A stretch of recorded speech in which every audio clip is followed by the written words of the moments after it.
Hi, good morning, అందరికీ నమస్కారం. ఈరోజు డిసెంబర్ 1 ఎయిడ్స్ దినోత్సవంగా ప్రపంచవ్యాప్తంగా ప్రాముఖ్యం సంతరించుకుంది. ఈ ఎయిడ్స్ హెచ్ఐవి అనే వ్యాధి మీద అవగాహన కార్యక్రమాలు చేయడానికి మరియు దీని గురించి ప్రజల్లో అవగాహన కల్పించడానికి WHO ఈరోజు నిర్ణయం తీసుకుంది. ఈరోజు ఏం చేస్తుందంటే ఈ హెచ్ఐవి ఎయిడ్స్ అనే వ్యాధి యొక్క సంక్రమణ పద్ధతులు, నివారణ మరియు ఎటువంటి పద్ధతుల ద్వారా హెచ్ఐవి ఎయిడ్స్ అనేది సంక్రమించదు, ఈ వ్యాధికి అవగాహనే ముఖ్యం, అపోహలు వద్దు అనే ప్రచారం చేయడానికి WHO అనగా వరల్డ్ హెల్త్ ఆర్గనైజేషన్ వారు ఈరోజు ఎంచుకున్నారు. అందులో మనం ముందుగా తెలుసుకోవాల్సింది ఏంటంటే HIV AIDS human immuno virus.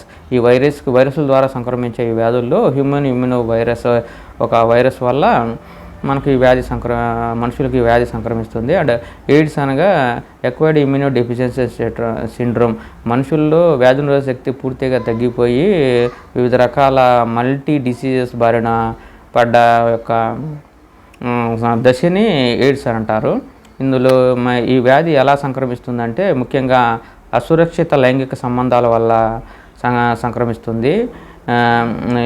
విచ్చలవిడి లైంగిక సంబంధాలు పెట్టుకోవడం ద్వారా ఇవి ప్రముఖంగా 90% సంక్రమిస్తుంది.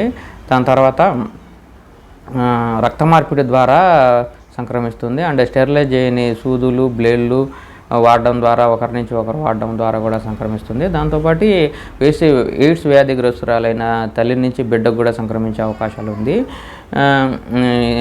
ఇది సంక్రమణ విధానం. మరియు ఇది ఎలా సంక్రమించదు అంటే ఇది అంటువ్యాధి కాదు. ఇది ఒకరి నుంచి ఒకరికి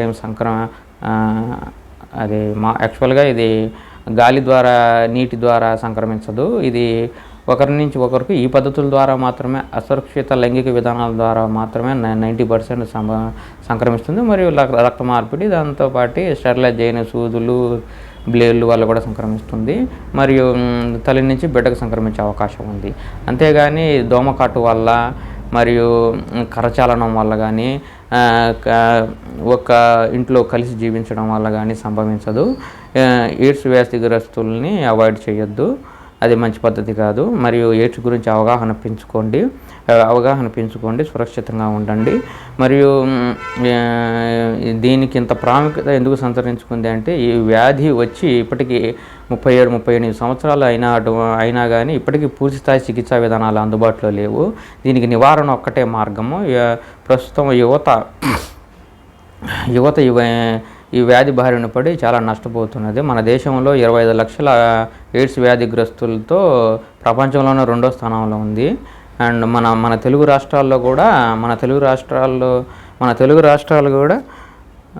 దాదాపు మన దేశంలో ఉన్న జనాభాలో వ్యాధిగ్రస్తులు ప్రతి 5 మందిలో ఒకరు మన తెలుగు రాష్ట్రాలకు సంబంధించిన వారే ఉన్నారు. అందుకే ఈ వ్యాధిని ముందు నివారణ పద్ధతులే, ప్రికాషన్స్ పాటించడమే ఈ వ్యాధిని సాధ్యమైనంత వరకు నియంత్రించాలి. మరియు ఏంటంటే ఈ హెచ్ఐవి ఎయిడ్స్ అనే వ్యాధిగ్రస్తులు మెడికల్ కాలేజీలకు వెళ్ళి వివిధ రకాల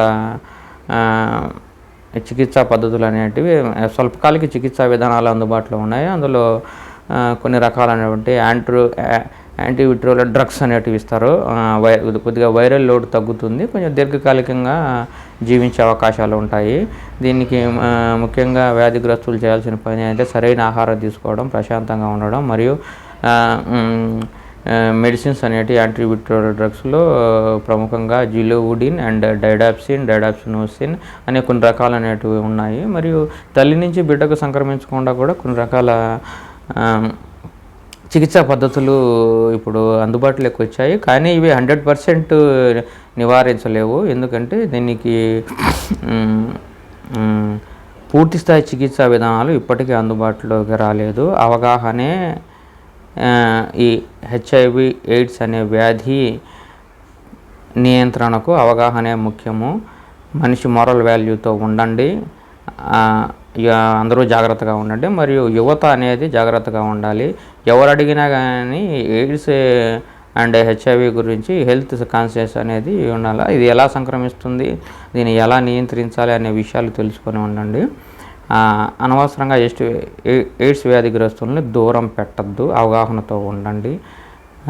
అవగాహనతో ఉండి జయించాలి, అంతే తప్పితే ఎయిడ్స్ వ్యాధిగ్రస్తుల్ని అనవసరంగా అవాయిడ్ చేయవద్దు. ఈ దోమకాటు వల్ల కానీ, నీరు ద్వారా కానీ, మరియు గాలి ద్వారా కానీ, దుస్తుల ద్వారా కానీ, కరచాలనం ద్వారా కానీ ఇది వ్యాపించదు. ఓన్లీ 90% వరకు అసురక్షిత లైంగిక విధానాల ద్వారానే సంక్రమిస్తుంది. అసురక్షిత లైంగిక విధానాలు అవసరమైనప్పుడు కంపల్సరిగా కండోములు అనేటివి వాడాలి. మన లైంగిక వ్యాధి నిపుణులు కూడా అందరూ చెప్పేది ఇదే. డిసెంబర్ 1 ఎయిడ్స్ దినోత్సవం సందర్భంగా ప్రచార కార్యక్రమంలో భాగంగా నేను ఈ వీడియో చేస్తున్నాను. ఈ ఇన్ఫర్మేషన్ అందరికీ మీకు నచ్చినట్లయితే లైక్ చేయండి, షేర్ చేయండి.